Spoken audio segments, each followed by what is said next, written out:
અને આમ તો મોદી સરકારના નિર્ણય બધા સાહેબ કાળજા ફાડી નાખે એવા હોય છે આપણા માટે તો ભગવો ભગવો છે યાર અને ઈ કરે ને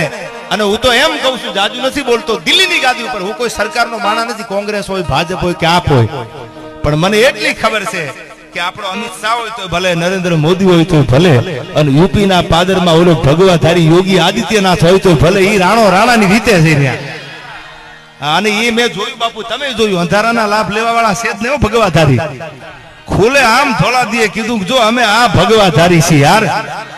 વાર આટલી જ લાગે જ્યાં સુધી ભજન કરવા દો ત્યાં સુધી અમારે ભજન જ કરવું પણ અમારા ભજનમાં જો તમે ભંગ પાડો ને અમારા મંદિરની સામે અમારા 52 ગજના ધજાગરા ફરકે એની સામે જો ખોબો ભરીને ધૂળ ઉડાડો તો ધોળા દિયા ન ઉપાડી તો અમારું ભગવું લાજવું કહેવાય ભલા મારા આ દેશનો સાજવો છે એટલે યોગીજીને અને મોદીજીને આપણા લાખ સલામ છે યાર આ તમને